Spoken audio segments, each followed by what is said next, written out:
करते हैं अनुच्छेद 156 की। अनुच्छेद 156, अनुच्छेद 156 में राज्यपाल के कार्यकाल के बारे में बात की गई है भाई। अब ये कार्यकाल कैसे, तो मैं एक बार यहाँ पे लिख देता हूँ कार्यकाल। अभी जो कार्यकाल है राज्यपाल का, इसको 4-5 बिंदुओं से निर्धारित किया गया है कि राज्यपाल कितना कार्य करेगा या कितने दिनों तक कार्य करेगा। तो इसमें नंबर 1 बताता हूं मैं। राज्यपाल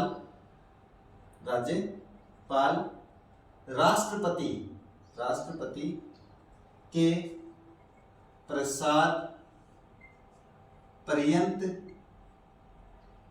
कार्य करेगा। अब ये प्रसाद पर्यंत का मतलब मैं लास्ट में भी समझाने वाला हूं। इसका मतलब है राष्ट्रपति राज्यपाल को बिना किसी सूचना के हटा सकता है। प्रसाद पर्यंत का मतलब यही होता है। इसका मतलब मैं लिखवा देता हूं। अर्थात राष्ट्रपति राज्यपाल को बिना सूचना के हटा सकता है। ये बात आपको ध्यान में रखनी है। ये बात कहाँ कही गई है भाई? ये बात कही गई है अनुच्छेद 156(1) में कही गई है। ये बात है ना, कहीं पर भी आपको देखने को नहीं मिलेगी कि राज्यपाल राष्ट्रपति के प्रसाद पर्यंत कार्य करेगा। ये कहाँ कही गई है? ये अनुच्छेद 156 तो है, लेकिन इसका जो भाग 1 है वहां पे ये बात कही गई है। बात करते हैं नंबर 2 की। राज्यपाल कभी भी अपना त्याग पत्र राष्ट्रपति को सौंप सकता है। इसका मतलब है कि राज्यपाल है अपना त्याग पत्र राष्ट्रपति को सौंप सकता है कभी भी। और ये कहाँ कही गई है? ये कही गई है आपके पास 156(2) में ये बात कही गई है। यानी अनुच्छेद 156(2) है, वहां पे ये बात, इस बात का उल्लेख किया गया है कि जो राज्यपाल है अपना त्याग पत्र राष्ट्रपति को कभी भी सौंप सकता है। ये इसमें अपने पास कोई जोर जबरदस्ती नहीं है।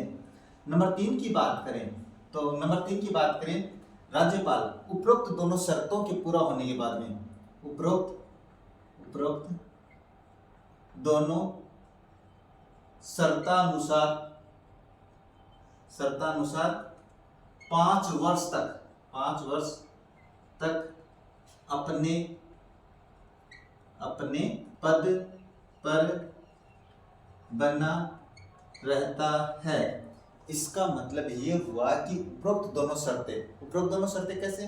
अगर राष्ट्रपति उसे नहीं हटाता है या वो अपना त्याग पत्र नहीं देता है तो वह अधिकतम अपने पास 5 वर्षों तक अपने पद पे बना रहता है।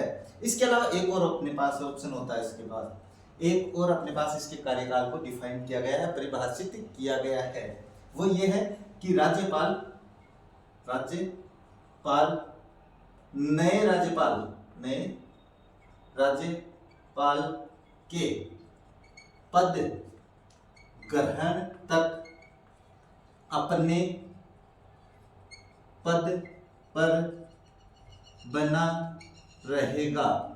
अब इसका मतलब क्या होता है? इसका मतलब ये होता है अगर अपने पास चुनाव में देरी हो गई, राज्यपाल के चुनाव में देरी हो गई, तो इसका मतलब है कि वो 5 वर्ष कंप्लीट हो गए तो अपना त्याग पत्र अपने पद से नहीं हटेगा। कब तक नहीं हटेगा? वो तब तक नहीं हटेगा जब तक कि नया राज्यपाल अपना पद ग्रहण नहीं कर लेता है। इसका मतलब ये हुआ कि राज्यपाल के पद को कभी भी खाली नहीं छोड़ा जाता है। ये बात हो जाती है अपने पास राज्यपाल के कार्यकाल के बारे में। बहुत ही आसान भाषा में समझाया, मुझे लगता है आप लोगों के समझ में आ गया।